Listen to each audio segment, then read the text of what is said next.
एक गरीब जवान इंसान अपनी तीन छोटी छोटी बहनों से ये कह के जाता है कि उसे एक अच्छी जॉब मिल गई है, तो उसका ज्यादा चिंता मत करना, मैं शाम को तुम लोगों के लिए बढ़िया सा खाना लेके आऊंगा। पर बदकिस्मती से हमारा एमसी कभी वापस नहीं आ पाता। रात हो जाती है और उसकी बहनें इंतजार ही करती रहती हैं। पर दूसरी तरफ हमारे एमसी को धोखा मिलता है, क्योंकि जिसने उसे हायर किया था वो अपने मॉन्स्टर्स के लिए खाने की तलाश में था। और हाँ, हमारा एमसी अब खाना बन चुका है। पर ये तो बस कहानी की शुरुआत थी, क्योंकि अपना एमसी दोबारा जन्म लेता है जिसने उसे हायर किया था उसी कॉन्ट्रैक्टर के बच्चे के रूप में। पर यहाँ एक ट्विस्ट है, क्योंकि उसने एक स्पेशल पावर को अवेकन किया है। और अब ये देखना दिलचस्प होगा कि वो अपने सो कॉल्ड फादर से कैसे डील करने वाला है, क्योंकि वो पैदा होने के साथ ही ज्यादातर एडल्ट पावरफुल पर्सन से भी ज्यादा ताकतवर है। पर यहाँ हमारे एमसी को अपनी पावर के साथ साथ अपनी तीन छोटी छोटी बहनों की भी रिस्पॉन्सिबिलिटी लेनी होगी, जो जैसे तैसे करके जी ही रही हैं। वेलकम बैक गाइस, आज मैं तुम लोगों के लिए फिर से एक धांसू सीरीज को लेके आ चुका हूँ। कहानी का इंट्रो तो तुम लोगों ने देख ही लिया होगा, तो अब बिना टाइम वेस्ट के सीधा कहानी को शुरू करते हैं। ये कहानी शुरू होती है एक हॉस्पिटल के वीआईपी रूम में, जहां एक औरत बच्चे को जन्म देने वाली होती है। पर ये औरत अभी प्रेगनेंसी के टाइम पे कैजुअली अपनी मैगजीन पढ़ रही थी। वो कहती है, हे तुम लोग क्या कर रहे हो, जल्दी इस बच्चे को यहाँ से बाहर निकालो। और वो भी ये सब कह रही थी बस अपनी मैगजीन पढ़ते हुए। इसकी टोन से ही तुम समझ सकते हो कि उससे बच्चे से कुछ घंटा लेना देना नहीं है। अगले ही पल बाहर पूरे कॉरिडोर में एक बच्चे की आवाज गूंजने लगती है। एक नर्स रूम से बाहर आते हुए उसके ग्रैंडफादर को एक लड़का होने की खुशी में बधाई देती है। सारे रिश्तेदार भी ग्रैंडफादर को मास्टर लू कहते हुए बधाइयां देने लगते हैं। खुशी का माहौल था, तभी इसका ग्रैंडफादर कहता है कि इसका बाप सिक्वान कहाँ है। तो उसकी मेड बताती है कि young master heaven on the earth नाम की एक जगह पे गए किसी काम से। तो मास्टर लू इसे यूजलेस चूहा कह के बुलाते हैं, जो इतने मेन टाइम पे भी गायब है। तभी रूम के अंदर से किसी के चीखने की आवाज आती है, जो सुनकर ग्रैंडफादर भी धड़ल्ले से अंदर घुसाता है। वो चिल्लाता है कि क्या हुआ, और हमें दिखाते हैं ये आवाज एमसी की मदर की है, जो अपने सामने कुछ चमकदार चीज को देख के बहुत डर गई थी। और हमें दिखाते हैं जब ग्रैंडफादर और बाकी सब भी इस चमकदार चीज को देखते हैं तो वो भी बहुत ज्यादा अमेज हो जाते हैं, क्योंकि वो चमकदार चीज हमारा एमसी ही था, जो अभी जन्म लिया है और उसकी पावर अभी से ही एक एडल्ट के बराबर है, जो अभी रोने की बजाय हंस रहा है। और पैदा होते से ही उसने अपनी आंखें भी खोल ली है और आसपास का एनवायरनमेंट भी अच्छे से समझ पा रहा है। और इस बेबी की बॉडी के अंदर अपना एमसी सोचता है कि किसी ने ये सोचा भी नहीं होगा कि एक लोली कॉमनर इतनी अमीर फैमिली में जन्म लेगा और एक डिवाइन सेंस को भी पैदा होते से ही अवेकन कर लेगा। एक नोटिफिकेशन आती है जिसमें लिखा था कि तुमने लाइटनिंग टाइप डिवाइन सेंस को अवेकन कर लिया है, जिसकी पावर सी रैंक टियर 3 की है। तुम्हारे पास डिवाइन सेंस पॉइंट 50 है। उसका ग्रैंडफादर ये देख के बहुत स्टन्ड रह जाता है, क्योंकि उसका ग्रैंडसन इस पावर के साथ जन्मा है जो वो खुद अपने पूरे जन्म में ही अचीव नहीं कर पाया। ग्रैंडफादर से उसकी छड़ी छूट जाती है और वो जोर से एक्साइटमेंट में चिल्लाता है,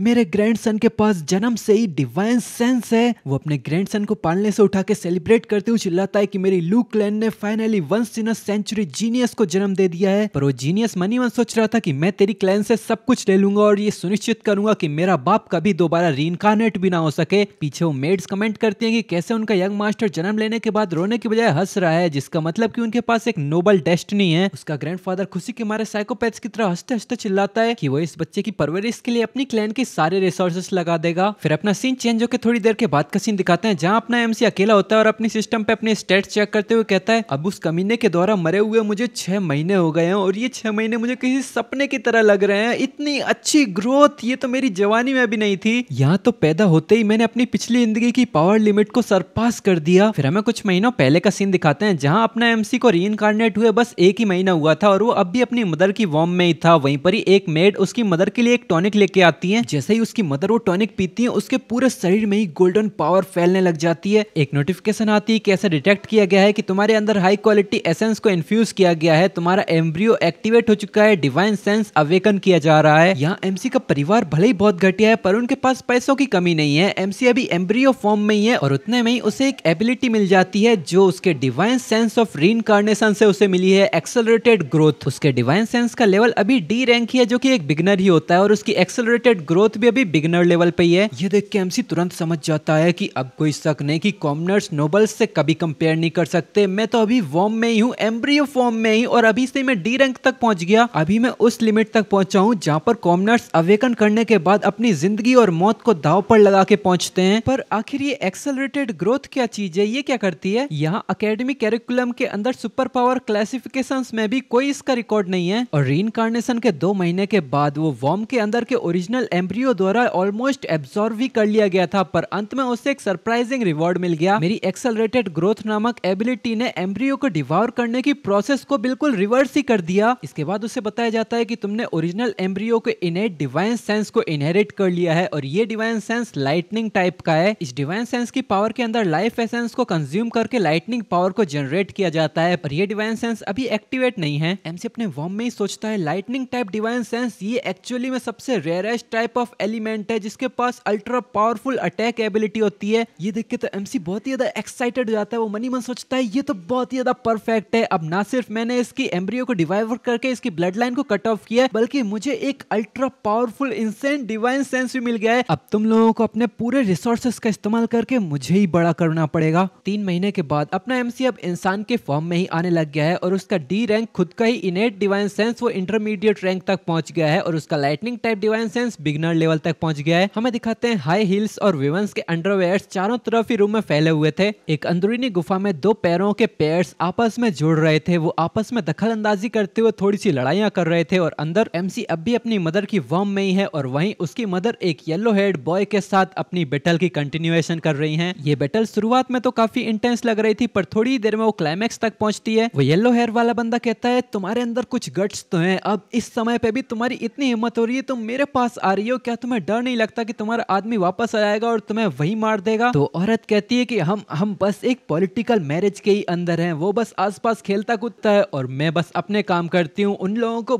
बस मेरी फैमिली की यूनिक और रेयर मेडिसिनल बॉडी कॉन्स्टिट्यूशन की जरूरत है ताकि वो अपनी ब्लड लाइन को इम्प्रूव कर सकें। और ये सब कुछ वो काफी ज्यादा आहें भरते हुए कह रही थी। वो बंदा कहता है क्या तुम्हें सच में पूरा भरोसा है कि ये बच्चा उसी का है? और अंदर ही अंदर ये आवाजें एमसी को भी सुनाई दे रही थी। वो इस सब से बहुत ज्यादा इरिटेट होने लग जाता है। तभी उसकी मदर थोड़ी और हिम्मत जुटाते हुए कहती है तू रास्कल थोड़ा और दम लगा। ये देख के तो अब एमसी को गुस्सा आने लग जाता है। वो मनी मन सोचता है क्या घिनौने लोगों की फैमिली है, कितना शोर मचा रहे हैं तुम लोग, मेरे एसेंस एब्जॉर्ब करने की स्पीड में दखल अंदाजी कर रहे हो। वो तुरंत ही अपनी उंगलियों में पावर्स को जनरेट करता है और अपना पहला लाइटनिंग शॉक सीधा इसी कपल को दे मारता है। अंदर से आवाज आती है ये क्या था? मुझे तो अंदर ही अंदर बहुत ज्यादा जलन हो रही है। अब अपना सीन यहीं पर ही चेंज होता है। हमें 6 महीने के बाद का सीन दिखाते हैं। एमसी बताता है कॉन्स्टेंटली हाई क्वालिटी एसेंस की सप्लाई की वजह से मुझे ऐसा लग रहा है कि मैं जल्द ही पैदा हो जाऊंगा। एमसी का खुद का डिवाइन सेंस डी रैंक की पीक तक पहुंच चुका है और बाकी सब तो अभी बिगिनर लेवल पे ही है। ये देख के एमसी सोच रहा था तो ये है इस औरत का रेयर बॉडी कॉन्स्टिट्यूशन, मुझे तो कुछ करने की जरूरत भी नहीं पड़ी, मैं डी रैंक की पीक तक पहुंच गया। फिर अपना सीन चेंज होता है। यहाँ एमसी का किलर मतलब कि उसका सो कॉल्ड फादर वो पेट के अंदर से ही अपने एमसी को घूर रहा था। वो कहता है कि आखिर अब ये चूहा कब बाहर आएगा? पर इस कमीने को देख के एमसी का गुस्सा वोल्केनो की तरफ फटने लग जाता है। वो इसे देखते हुए कहता है बस्टर्ड। इसे देखते ही एमसी को अपने आखिरी पल याद आने लगते हैं। ये बंदा अपनी टीम के साथ एक पर्सन को पकड़ के लेके जा रहा था। वो पर्सन चिल्ला रहा था ब्रदर वहां पर मत जाइए, वहां पर बहुत ही पावरफुल मॉन्स्टर है, उसने बहुत सारे लोगों को मारा है। और सामने ही अपना एमसी भी घायल अवस्था में था। वो कहता है ब्रदर लू जल्दी कीजिए। तभी इन लोगों ने जिस पर्सन को पकड़ कर रखा था वो इसे आसमान में उड़ा देते हैं। अपना एमसी मदद के लिए आवाज लगाता है, पर उसकी भी नजर जब इस उड़ते हुए पर्सन पे जाती है तो वो पीछे देखता है। वहीं पर ही वो उड़ता हुआ पर्सन सीधा उस मॉन्स्टर के मुंह पे जाता है और हमें बहुत ज्यादा खून उड़ता हुआ ही दिखाते हैं। इसका ब्रदर लू चिल्लाता है बस ऑलमोस्ट बस ये हो ही गया, थोड़ा सा और मेरा ये ट्रेजर कंप्लीट हो ही जाएगा, इस बंदे को भी खिला दो उसे। और ये बंदा अपना एमसी था जो उस मॉन्स्टर से फाइट करके किसी तरह बच गया था और अब वो ब्रदर लू का ये चेहरा देख के उसे मारने के लिए आ रहा था, पर ब्रदर लू अब भी हंस रहा था। तभी लू अपनी एबिलिटी का इस्तेमाल करता है और एक ट्री वाइन निकल के सीधा एमसी के आर पार हो जाती है। ये देख के तो एमसी पूरी तरह से सदमे में चला जाता है। उसे समझ में नहीं आता कि इतनी स्पीड से कैसे हुआ। और सामने से लू तो बहुत जोर जोर से पागल सनकियों की तरह हंस रहा होता है और वो चिल्लाता है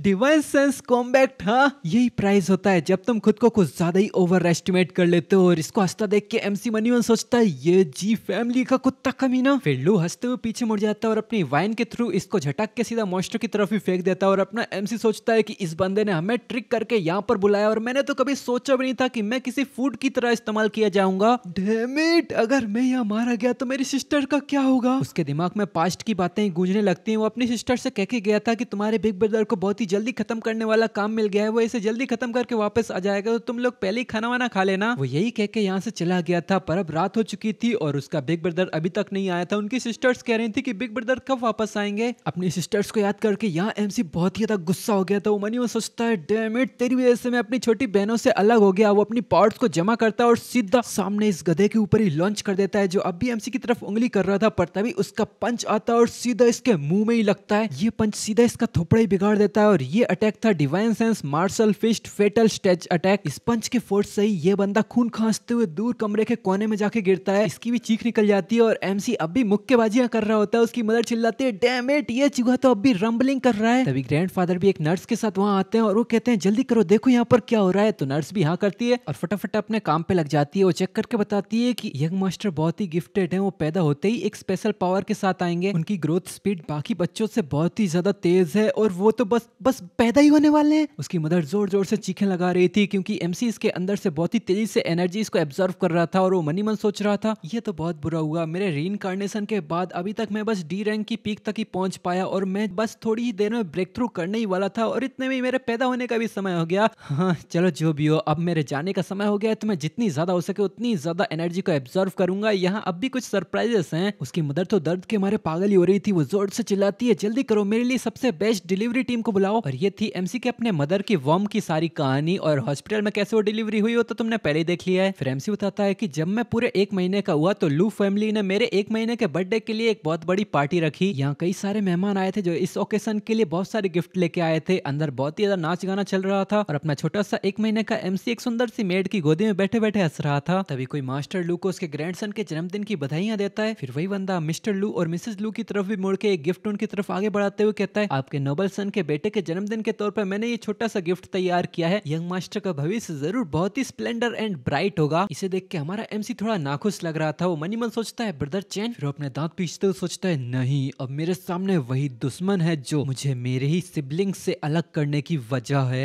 परफेक्ट टाइमिंग, तेरी वजह से मैं अपनी बहनों से अलग हुआ और अब ये खून का कर्ज मैं अभी सेटल करूंगा। वो अपने पास्ट को याद करता है जहाँ उसकी बहनें एक छोटे से केक को देख के भी कितनी लार टपका रही थी और वो कह रही थी ये तो कितना बड़ा केक है। तभी एमसी को एक फोन आता है और सामने से एक बंदा कहता है कि टीम ऑलरेडी असेंबल्ड हो गई है, तू कहाँ चला गया, क्या तू भूल गया कि तूने कॉन्ट्रैक्ट ब्रेक किया तो तेरे साथ क्या होगा। तो एमसी थोड़ा चापलूसी करने लग जाता है। वो कहता है, सॉरी मुझे थोड़ा सा काम आ गया था, मैं जल्दी आ जाऊंगा ब्रदर चैन। तो सामने वाला बंदा कहता है कि मैंने सुना कि तू एक घर खरीदने के लिए बहुत डेस्परेट है, तुझे क्या लगता है कि तेरे जैसे डी रैंक हंटर को मुझसे एक प्राइवेट जॉब का रेयर चांस भी कभी मिल सकता है। मेहनत कर और दिमाग से सोच, समझा। तो अपना एमसी सर खुजाते हुए कहता है, थैंक यू ब्रदर चैन, मैं जल्दी आता हूँ। यहाँ उसकी बहनें अब भी एक्साइटमेंट में केक की तरफ देख रही थी, पर अपना एमसी चाकू को नीचे रखता है और सबसे बड़ी बहन से कहता है, यही मुझे छोटा सा काम आ गया है, तुम्हें जाना पड़ेगा और तुम लोग खाना खा लेना, मैं जल्दी आ जाऊंगा। फिर अपना सामान उठा के यहाँ से चला जाता है। उसकी बहनें इंतजार ही करती रह जाती हैं। रात हो चुकी थी पर वो अभी तक नहीं आया था। फिर उसी रात को हमारा सीन चैन जो कि एक डंजन के पास आता है जहाँ पर एक बंदा उसे गार्ड कर रहा था और हमें दिखाते हैं ये वही ब्रदर चैन ही है। तभी उसके पास लू आता है तो ये उसे ग्रीट करता है और लू एटीट्यूड में पूछता है कैसा चल रहा है सब कुछ। तो चैन उसे बताता है कि उन सभी लोगों को मैंने अंदर भेज दिया है और अभी तक कोई भी वहां से वापस नहीं आया है, तो मेरे ख्याल से अब उन्होंने अच्छे से पूरा खाना खा लिया है। तो लू इसके गाल पे हाथ फेरते हुए कहता है, ओल्ड चैन, लगता है मेरे फादर ने तुम्हें बड़ा करने के लिए जितने एफर्ट लगाए वो गलत नहीं थे, तुम हर चीजों को बहुत ही स्विफ्टली हैंडल कर लेते हो, वेल डन। उसके साथ एक औरत भी आई थी, वो इसे पकड़ते हुए कहता है, चलो अंदर चलते हैं, इस बार तो मैं सिर्फ तुम्हारे लिए यहाँ आया हूँ। तो ये औरत कहती है, ये सब कुछ बस जी फैमिली के एक बच्चे को बड़ा करने के लिए ही है। अगर तुम्हारी जी फैमिली आगे ऊंचाई ना चढ़ना चाहती होती तो क्या तुम कभी इतना पैसा खर्च भी कर पाते। ये सब कुछ बस हमारी फैमिली के मैरिज अलायंस की वजह से है। फिर ये चारों अंदर चले जाते हैं और अंदर जाते समय पे इन्हें एमसी का एक दोस्त मिल जाता है जो भागने की कोशिश कर रहा था, तो वो लोग इसे पकड़ लेते हैं और अंदर ले जाने लगते हैं। इसका दोस्त चिल्लाता है, अंदर मत जाओ, अंदर बहुत ही पावरफुल मॉन्स्टर है। लू एटीट्यूड में कहता है, ये सर्वाइवर कहाँ से आया, अगर खाना काफी नहीं हुआ तो तुम्हें स्पिरिचुअल पिल्स नहीं मिलने वाली। तो चैन थोड़ा हिचकिचाते हुए अपना सर खुजाते हुए कहता है, मुझे नहीं पता कि ये सब तो बस एक डी रैंक नोबडीज का झुंड है, ये तो सेंस ही नहीं बनाता कि ये सब उस मॉन्स्टर के सामने अब भी जिंदा हैं। तो ये लोग भी इस मैटर को टालते हुए आगे बढ़ जाते हैं, पर तभी लू देखता है कि उसके मॉन्स्टर के पैर के ऊपर एक घाव है और उस मॉन्स्टर के सामने एक बंदा अब भी खड़ा है जो बहुत जोर जोर से हाँफ रहा है और हमें दिखाते हैं ये अपना एमसी है जो घायल है बहुत ज्यादा, पर अब भी सामने खड़ा है लड़ने के लिए एकदम तैयार। तभी लू वहां जाता है और वो गुस्से में चिल्लाता है, आखिर ये चीज अब कहां से आई है, इसकी इतनी हिम्मत, इसने एक्चुअली मेरी चीजों को डैमेज किया। तभी कोई ये चैन को आवाज लगाता है। अब हमें पता चला है कि अपना एमसी का नाम ये चैन है। ये चैन पीछे मुड़ के देखता है तो वो कहता है, ब्रदर चैन आप फाइनली बैकअप ले आए।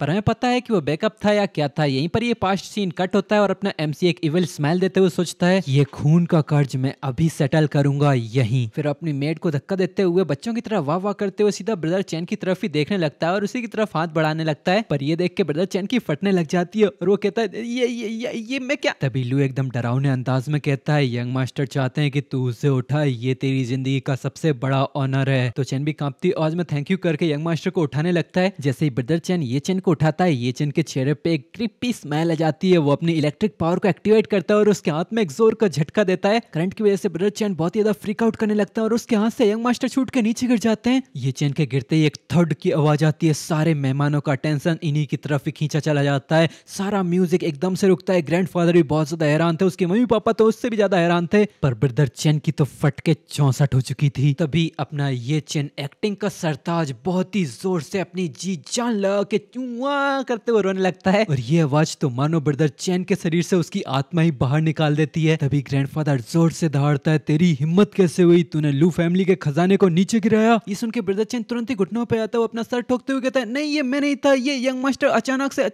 से। तभी अचानक से मिस्टर लू इधर आके इसको लात मारता है और कहता है, तू वर्थलेस मर्द, तेरी इतनी हिम्मत क्या, तू मरना चाहता है। एक ही लात में उड़ता हुआ दूर जाता है, पर उसके बावजूद ये तुरंत ही उठ के अपना सर ठोकने लग जाता है। वो कहता है, मास्टर प्लीज मुझे माफ कर दीजिए, मुझे छोड़ दीजिए, मैंने आपके लिए जिंदगी और मौत दाव पे लगाई है। मैं कभी भी यंग मास्टर को नुकसान पहुंचाने के बारे में तो सोचूंगा भी नहीं। वो तो मैंने ज्यादा खुशी की वजह से अपना कंट्रोल खो दिया था। मैं अपनी सारी चीजें, सारे ट्रेजर्स को यंग मास्टर को हील करने के लिए लगा दूंगा। पर ये सुनकर तो ये बंदा और भी ज्यादा इरिटेशन के हमारे पागल सही होने लग जाता है और वो चिल्लाता है, इसे घसीटते हुए यहाँ से लेके जाओ और पीटो इसे। तो ये बंदा इतना घबरा गया था कि ये बस थैंक यू करने लग जाता है, बार बार थैंक यू बोलता है बस उसे पीटने के लिए। पीछे अपना एमसी रो रहा था और इसकी ये हालत देख के वो एक इविल स्माइल देता है, पर इसकी इविल स्माइल को ये बंदा नोटिस कर लेता है और जैसे ये बंदा एमसी की तरफ देखता है तो एमसी फूट फूट के रोने लग जाता है। ये देख के तो मानो इस बंदे के ऊपर बिजलियां ही गिरने लग गई और ग्रैंडफादर भी ये देख के इरिटेशन में कहता है, इसे अंदर लेके जाओ और देखो यंग मास्टर कहीं पे इंजर्ड तो नहीं हो गए। तो मेड भी इसके लिए यहाँ करती है। इसके जाने के बाद ग्रैंडफादर इसके फादर पे जोर से चिल्लाता है, यूजलेस ट्रेस, अपने जी फैमिली के स्टेटस के बावजूद क्या हमें इसके जैसे कचरे से भी किसी चीज की जरूरत है। और वो ऐसे ही खरी खोटी सुना के यहाँ से चला जाता है। पर इसके जाने के बाद मिस्टर लू का गुस्सा फट के बाहर आने लगता है और वो अपनी पावर से अपने हाथ में रखे ग्लास को वहीं पर ही तोड़ देता है और सीधा एक जोर की लात घुमाते हुए ब्रदर चैन के मुंह पे ही मार देता है और चिल्लाता है, इस कचरे को यहाँ से घसीटते हुए लेके जाओ, इसे मार मार के मार दो और कुत्तों को खिला दो। कुछ गार्ड्स आके इसे ले जाने लगते हैं। ब्रदर चैन इससे माफी की भीख मांगने लगता है, पर अब मिस्टर लू ने भी इससे अपना मुंह फेर लिया था। फिर लू मेहमानों की तरफ देखते हुए चिल्लाता है, तुम सभी लोग क्या देख रहे हो, म्यूजिक बजाओ और खाना पीना कंटिन्यू रखो। फिर थोड़ी देर के बाद का सीन दिखाते हैं। एक डॉक्टर यंग मास्टर को चेकअप कर लेता है और अपना यंग मास्टर बहुत ही जोर जोर से गिगल करते हुए हंस रहा था। वो डॉक्टर बताता है कि चिंता मत कीजिए मास्टर, यंग मास्टर के पास सच में एक अमेजिंग फिजिक है और एक्स्ट्रा ऑर्डिनरी टैलेंट है, वो तो परफेक्टली फाइन है। एमसी मनीमन सोच रहा था, अब तेजी से ग्रो करने के लिए मुझे बिल्कुल भी रुकना नहीं है, मुझे और भी ज्यादा एसेंस को एब्जॉर्व करना है और बहुत सारा दूध चूसना है अपनी पूरी ताकत के साथ। इधर ग्रैंडफादर जब इस न्यूज को सुनता है वो भी बहुत जोर जोर से हंसते हुए कहता है, जब तक ये ठीक है सब कुछ बढ़िया है। फिर वो डॉक्टर साहब को भी एक इनाम देने के बारे में कहता है। इधर हमारा एमसी मनीमन सोच रहा था, अब मेरा अगला गोल है अपनी तीनों बहनों को ढूंढना। वो नहीं याद करते हुए कहता है कि मुझे जल्दी से ग्रो होना पड़ेगा ताकि मैं खुद से ही मूव कर पाऊं। मुझे जल्दी से उस औरत के पास जाना पड़ेगा और हाई क्वालिटी एसेंस को एब्जॉर्व करना होगा, जितनी जल्दी हो सके उतनी जल्दी। अचानक बेबी चैन अजीब सा रिएक्शन देता है और अपनी लाट टपकाते हुए रोने लग जाता है। तो ग्रैंडपा तुरंत समझ जाता है और वो कहता है, जल्दी करो, डॉक्टर इन लॉ को इधर बुला के लाओ दूध पिलाने के लिए और उससे कहना कि और भी ज्यादा मेडिसिनल पिल्स को ले ले। तो उसकी मदर भी तुरंत वहां आते हुए कहती है, नहीं मैंने अभी इसे बाहर निकालने से पहले ही दूध पिलाया था, मैं ऑलमोस्ट कंप्लीटली सूख चुकी हूँ, मुझे थोड़ी सी ब्रेक की जरूरत है। तो ग्रैंडफादर एकदम स्ट्रिक्ट टोन में कहता है, डॉक्टर इन लॉ, हमारी लू फैमिली और तुम्हारी खुद के फैमिली के भविष्य के लिए तुम्हें डिलीजेंटली घोड़े हाथियों की तरह अपने बेटे के लिए हार्ड वर्क करना ही होगा। ये सुन के उसकी मदर भी अपना सर पकड़ लेती है, उसके बाद कुछ नहीं कहती, वो इसको दूध पिलाने के लिए तैयार हो जाती है।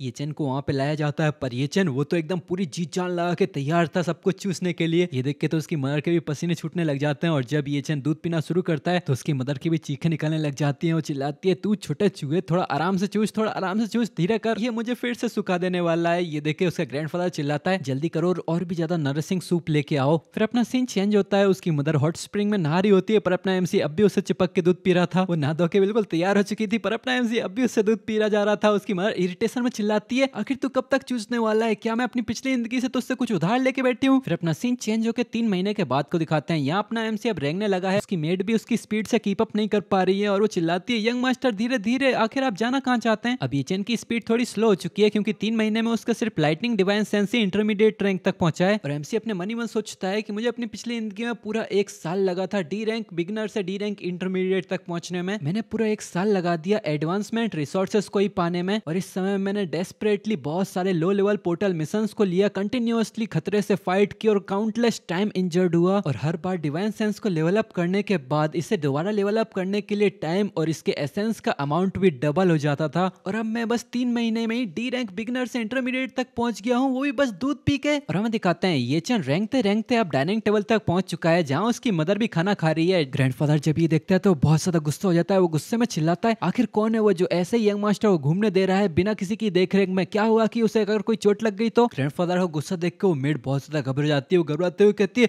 यंग मास्टर बहुत ज्यादा ही तेज भागते हैं, मैं उनके साथ कीप अप नहीं कर पाई। मिस्टर लू कहता है कि क्या ऐसा हो सकता है कि ये चूहा फिर से मम्मा का मिल्क पीना चाहता है? ये सुन के तो मिसेस लू बहुत ज्यादा हैरान हो जाती है। और जब ये चैन उसी की तरफ आगे बढ़ने लगता है तो वो तो बहुत ज्यादा घबराने लग जाती है। वो चिल्लाती है कि इसे बाहर लेके जाओ, मैं इसे बाद में दूध पिला दूंगी, ये पूरे 3 महीने से मेरे चेस्ट से लटका ही हुआ है, मुझे थोड़ी भी रेस्ट की जरूरत है। ये चैन सोच रहा था मैं ऐसे समय वेस्ट नहीं कर सकता, मुझे और भी ज्यादा एसेंस एब्जॉर्व करने की जरूरत है। फिर वो सीधे ही अपने 2 पैरों पर खड़ा होने लग जाता है और वो अबा अबा करने लग जाता है। ये देख के तो ग्रैंडपा भी बहुत ज्यादा हैरान हो जाता है। वो अपनी मम्मी की तरफ आगे बढ़ रहा था, जिसे देख के उसकी मम्मी दूर हटाने की कोशिश करती है, पर वो सीधा छलांग लगा के सीधा उसकी मम्मी की गोद में बैठ के दूध पीने लगता है। उसकी मम्मी चिल्ला रही थी, कम से कम मुझे पीसफुली खाना तो खा लेने दे, पर बाकी सभी लोग चिल्ला रहे थे कि क्या यंग मास्टर खड़े हो गए और उन्होंने छलांग भी लगाई। बटलर कहता है कि यंग मास्टर डिवाइन बॉडी के साथ पैदा हुए हैं, उनका ग्रोथ रेट बाकी ऑर्डिनरी लोगों से कहीं ज्यादा तेज है। ग्रैंडफादर सोचते हुए कहता है, क्योंकि अब मेरा प्रीशियस ग्रैंडसन अब पहले ही खड़ा हो सकता है, तो हमारी लू फैमिली के नियमों के अनुसार अब समय हो गया है कि उसके लिए एक लाइफ बाउंड सर्वेंट को असाइन किया जाए, जिसके लिए बटलर भी हाँ कर देता है। फिर अपना सीन चेंज होकर किसी अंडरग्राउंड बेसमेंट में आ जाता है। चारों तरफ से बहुत जोर जोर से चीखों की आवाज आ रही थी। ग्रैंडफादर पूछता है कि क्या अभी तक रिजल्ट बाहर नहीं आए? बटलर कहता है कि जल्दी बाहर आ जाएंगे, बस आखिरी के 2 ही बचे हैं। यहाँ येचिन के कानों में भी एक चीख सुनाई देती है। वो तुरंत ही समझ जाता है कि ये तो यही है। फिर हमें इस बेसमेंट के अंदर दिखाया जाता है, जहाँ पर बहुत सारी डेड बॉडीज पड़ी हुई थी, खून से लथपथ। इसी बेसमेंट के एक कोने में एमसी की बहनों में सबसे बड़ी बहन यही एक कोने में किसी से बचने के लिए फाइटिंग स्टैंस लेके खड़ी है। और हमें सामने से दिखाते हैं एक लड़की हंसते हुए अपने पंजा बना के एमसी की बहन को मारने के लिए आगे बढ़ रही थी। ये सीन देख के अपना एमसी बहुत ज्यादा हैरान हो जाता है। वो अपनी पावर्स को रिलीज करते हुए सोचता है ये यहाँ पर क्यों है। वो तुरंत अपनी पावरफुल इलेक्ट्रिक एबिलिटी का इस्तेमाल करते हुए सीधा एक जोर का झटका मारता है, जो जाके सीधा इस सामने वाली लड़की को पड़ता है। एक ही झटके में वो सूख का कांटा हो जाती है। ये देख के एमसी की बहन कंफ्यूज तो थी, पर वो तुरंत ही होश संभालते हुए सीधा आखिरी ब्रेड के टुकड़े की तरफ छलांग लगा देती है और वो बहुत जोर जोर से नम नम करते हुए ब्रेड खाने लग जाती है। और इधर येचन की इलेक्ट्रिसिटी की वजह से उसकी मदर के बाल कंबल बन चुके थे और वो मनी मन सोच रहा था, डैम इट, मैं पैनिक करने लग गया था, क्या इन लोगों ने मेरी एक्टिंग में कुछ गलतियां तो नोटिस नहीं कर ली? पर ग्रैंडफादर तो उल्टा जोर जोर से हंसने लग जाता है और वो कहता है, एक्सीलेंट, बैटल से डरने की बजाय ये तो उल्टा फायर्ड अप हो गया है। बेटा ये मेरा पोता तो तुमसे कहीं ज्यादा स्ट्रांग है, इस उम्र में तो तुम पैंट गीली कर रहे थे। ये सुन के मिस्टर लू अपना मुंह फेर लेता है और ये देख के अपना एमसी एक चैन की राहत लेता है और वो मनी मन सोचता है, बच्चा होना कितना कन्वीनियंट कवर होता है, मुझे तो कुछ भी एक्सप्लेन करने की जरूरत ही नहीं होती और ये सभी लोग मेरे लिए खुद ही बहाने बना लेते हैं। बटलर कहता है, मास्टर ये फाइट यंग मास्टर की वजह से रुक गई थी, तो अब हमें क्या करना चाहिए? तो ग्रैंडफादर कहता है, हमें तो ऑलरेडी विनर मिल चुका है, ये वैसे भी देखने में बुरी नहीं है, तो इसे ही ले लो और साफ सुथरी करो इसे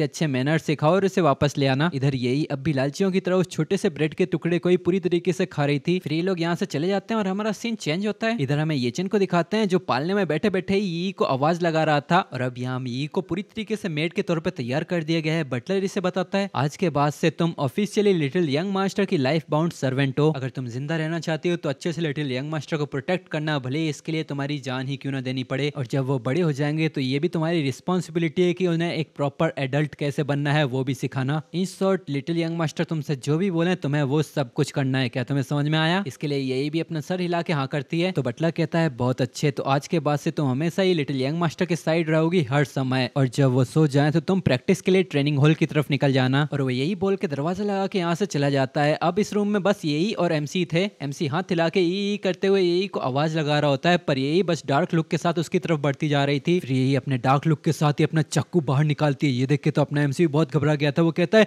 ये आखिर तुम क्या करना चाह रही हो? क्रैप, मेरे वोकल कॉर्ड्स अभी तक डेवलप नहीं हुए हैं पूरी तरह से, मैं अभी तक साफ साफ बोल नहीं पा रहा। तभी यही अपने डरावने अंदाज में अपना चाकू उठा के कहती है, तेरी वजह से मेरा भाई मारा गया, आज मैं तुझे मार के उसका बदला लूंगी। वो चाकू घुमा के सीधा हमला करती है, पर वहां से एमसी गायब था। उसका चाकू सीधा पालने में ही लगता है, क्योंकि अपना एमसी अपनी पावर्स को एक्टिवेट करके वहां से तुरंत ही भाग गया था। फिर एक ही सेकंड में वो इस जगह से गायब होकर सीधा यही के बगल में ही आ जाता है। अभी तो यही एमसी की स्पीड से कीप अप नहीं कर पा रही थी, पर तभी यही अपनी पावर्स को एक्टिवेट कर लेती है। ये देख के अपना एमसी हैरानी से सोचता है, क्या विंड टाइप डिवाइन सेंस कैसे? पर अगले ही पल यही का हमला होता है, पर एमसी फिर से वहां से गायब हो चुका था, क्योंकि उसने डिवाइन सेंस मार्शल आर्ट के साथ साथ लाइटनिंग एवेजन टेक्निक्स का भी इस्तेमाल करना शुरू कर दिया था। और अब वो अपनी फुल स्पीड दोनों इस कमरे के अंदर ही घूमने लग जाते हैं। वो ये इससे भागते भागते मनी मन सोच रहा था, नहीं मैं ऐसे ही अपने डिवाइन मार्शल आर्ट और लाइटनिंग एट्रीब्यूट्स को एक साथ यूज करते नहीं रह सकता, ये मेरी बॉडी के लिए कुछ ज्यादा ही है। एक बच्चे के तौर पर मैं ज्यादा समय तक ऐसे नहीं चल पाऊंगा। तभी उसके दिमाग की बत्ती जलती है और उसे एक आइडिया आता है और वो कहता है, अरे हाँ मैं लो पावर पे अपनी लाइटनिंग पावर का इस्तेमाल कर सकता हूँ। फिर वो अपनी उंगली पे पावर्स को जमा करते हुए अपने एक लाइटनिंग स्पीयर को तैयार करता है जिसकी पावर बहुत कम थी और ये चेन ने उसका एम यही के पैरों पे किया था। इसकी वजह से यही तुरंत ही नीचे गिर जाती है, उसे बिजली के झटके लग रहे थे और एमसी भी वहां रुकता है। बहुत जोर जोर से हांफते हुए वो अपनी सांसों को थामता है। सामने यही का पूरा शरीर पैरालाइज हो गया था, वो अपने दांत पीसते हुए इसी की तरफ घूरती है। पर तभी यही थोड़ी हैरान हो जाती है क्योंकि एमसी अपनी उंगली को आगे करके उसके चाकू से थोड़ा स्क्रैच मारवा लेता है। वो अपना खून दिखा के यही की तरफ इशारा करते हुए नीचे कुछ जमीन पे लिखने लग जाता है। एक लाइन लिखने के बाद वो अपने आप पे कुछ ज्यादा कॉन्फिडेंस फील कर रहा था। वो मनी मन सोच रहा था कि किस्मत से मैं कुछ ज्यादा स्मार्ट हूँ, भले ही मैं बोल नहीं सकता पर मैं इस तरह की ट्रिक का इस्तेमाल कर पा रहा हूँ। तभी कांपते हुए शरीर के साथ यही खड़ी होती है और अपना एमसी अपनी बाहें फैलाते हुए कहता है, ये इधर आओ और अपने बिग ब्रदर को हक करो। तभी यही अपनी चाकू उठा के सीधा एमसी को मारने के लिए आगे बढ़ने लग जाती है और अपने एमसी सोचता है, क्रैप मैं तो एक्चुअली भूल ही गया कि यही को तो पढ़ना ही नहीं आता। वो बड़ी मुश्किल से इसको डॉच करता है और वो सोचता है, आखिर अब मैं क्या करूं, मैं इससे बाहर भी नहीं जाने दे सकता। अगर बाहर किसी को पता चल गया कि यही मुझे मारने की कोशिश कर रही थी तो यही का तो खेल खत्म हो जाएगा। तभी हमें बाहर दिखाते हैं, बाहर ब्रदर चैन अब भी जिंदा था। वो अपने हाथ में एक बॉक्स लेके अंदर आ रहा था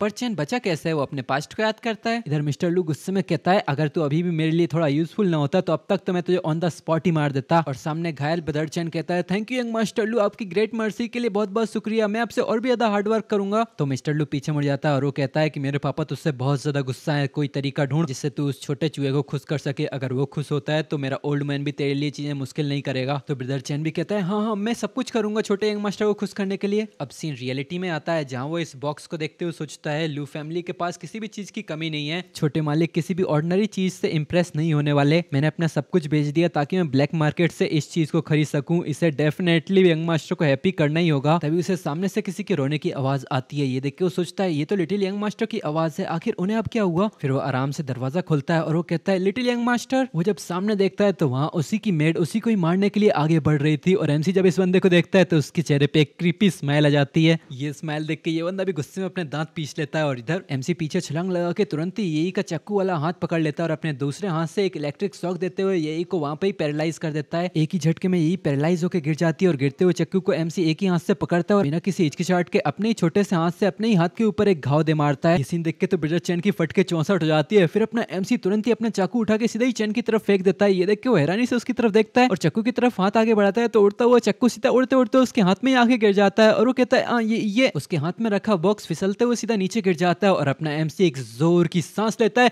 और बहुत ही जोर से वाह करते हुए रोने लग जाता है। उसने एक ऐसा सीन बना दिया था जहां उसकी मेड ही उसे प्रोटेक्ट करते करते वहीं पे बेहोश हो चुकी है और अपना एमसी भी घायल होते हुए अब रो रहा है और इस सब का कल्प्रिट अपने हाथ में खूनी चाकू लिए सामने खड़ा खड़ा ये सब देख रहा है। तभी पूरा परिवार भी धड़ल्ले से अंदर घुस आता है और ग्रैंडफादर चिल्लाता है, आखिर यहाँ क्या चल रहा है। तभी उसकी नजर सामने अपने ग्रैंडसन की तरफ जाती है जो अपनी मेड के ऊपर फूट फूट के रो रहा था। ये देख के तो सभी लोग शॉक हो जाते हैं, इवन मिस्टर लू के भी पसीने छूटने लगते हैं और वो फुद्दू चैन उल्टा ही खूनी चाकू इन्हीं की तरफ पॉइंट करते हुए कहता है, हाँ भी ये। उसका ग्रैंडफादर ये देख के चिल्लाता है, आखिर इस कमीने को अंदर किसने आने दिया, तू मेरे पुत्र को चाकू से मारना चाहता है क्या, तू मौत की तलाश में। तो चैन कहता है, क्या मैं। पर जब वो बगल में अपने हाथ में खूनी चाकू को देखता है तो उसकी आंखें फटी रह जाती है। वो अपना चाकू फेंकता है, नहीं ये मैं नहीं था। पर वो कुछ बोल पाता उससे पहले ही एक उड़ता हुआ मिस्टर लू का मुक्का आता है और वो कहता है, अगर ये तू नहीं था तो और कौन था, डैम इट, मैंने तुझे एक मौका दिया था, तू फिर भी एक्चुअली मेरे बेटों को ही नुकसान पहुंचाना चाह रहा था। तो ब्रदर चैन अब एक्सप्लेन करने लग जाता है कि मैं तो यहाँ एक गिफ्ट डिलीवर करने के लिए आया था, जब मैं यहाँ से गुजर रहा था तो मैंने देखा ये लड़की उस छोटे मालिक को असैसिनेट करने की कोशिश कर रही थी। तभी छोटे मालिक ने इसके हाथ से चाकू लिया और एक्सीडेंटली खुद को ही नुकसान पहुंचा लिया और फिर वो चाकू मेरी तरफ फेंक दिया। तभी एमसी और भी ज्यादा जोर जोर से रोने लग जाता है। ये देख के तो ये बंदा और भी ज्यादा परेशान होने लगता है। मुझे पता है कि आप लोगों को मेरे ऊपर भरोसा नहीं हो रहा है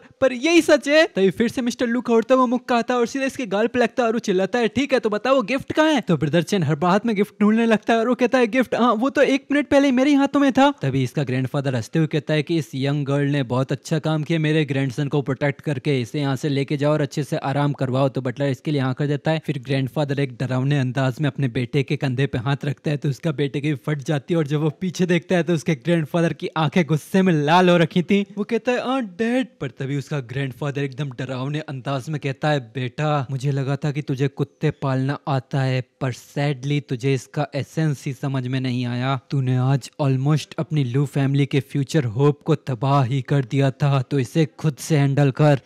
और वह यही कहते हुए वापस यहाँ से चला जाता है। और अब यहाँ बचा था कांपता हुआ ब्रदर ब्रदर चैन जिसकी अब हालत खराब हो रही थी वो अब थर-थर कांप रहा था और मिस्टर लू उन्हें देख के तो ऐसा लग रहा है कि वो अगले ही पल बस फटने ही वाला है। फिर वो एक जोर की लात मारता है इसे जिससे वो उड़ता हुआ दूर जाता है और वो चिल्लाता है मैंने तुझे एक मौका दिया था, उसके बावजूद तूने मेरे बेटे को नुकसान पहुंचाने की कोशिश की, आज तो तू मर गया बेटे। फिर गेट के अंदर से हमें आवाज आ रही थी यंग मास्टर लू प्लीज मेरी बात तो सुनिए, मेरी एक्सप्लेनेशन। पर तभी एक जोर की चीखने की आवाज आती है जिसका मतलब ब्रदर चैन अब परलोक सिधार चुके हैं और इधर ब्रदर लू की आवाज आती है इसे घसीट तो यहाँ से लेके जाओ और कुत्तों को खिला दो और ये फ्लोर भी साफ कर देना, डैम इट। इसके बाद अपना एमसी एक चैन की सांस लेता है पर तभी उसके ऊपर किसी की शैडो पड़ती है और हमें दिखाते हैं ये होता है बटलर जो कहता है छोटे यंग मास्टर मैं इसको यहाँ से ले जा रहा हूँ ट्रीटमेंट के लिए। जो सुन के यही की फट जाती है क्योंकि उसने यहीं पर ही एक लाइन लिखी होती है यही के लिए। एमसी अपना सर हिला के मेड के ऊपर चढ़ जाता है, बटलर फिर भी इसे उठाने के लिए आ रहा होता है। वो मनी मन सोचता है आखिर अब मैं क्या करूँ, अब मैं क्या करूँ। बटलर इसे उठा के हवा में झुलाते हुए सीधा पालने के अंदर ही बिठा लेता है पर अपना एमसी अभी परेशान लग रहा था। फिर बटलर उस मेड को उठाने के लिए जाता है और अपना एमसी सोचता है मैं क्या करूँ, क्या मैं इसे इलेक्ट्रिक्यूट कर दूं। पर तभी वो सामने कुछ देख के बहुत हैरान हो जाता है क्योंकि यहाँ बटलर ने उस मेड को उठा तो लिया था पर वहाँ नीचे बस एक लाइन से ही खून फैला हुआ था और उस मेड के अंदर से भी खून टपक रहा था। ये देख के तो एमसी कंफ्यूज हो गया था। वो मनी मन सोचता है क्या यही को चोट कैसे लग गई। बटलर भी नीचे पड़े उस खून की तरफ देखता है और एमसी भी ये देख के परेशान हो रहा था। फिर बटलर पीछे मुड़ जाता है और वो कहता है कोई यहाँ आओ और छोटे यंग मास्टर के रूम के फ्लोर को अच्छे से क्लीन कर दो। इसके जाने के बाद एमसी थोड़ा रिलैक्स करता है, एक गहरी सांस भरते हुए मनी मन सोचता है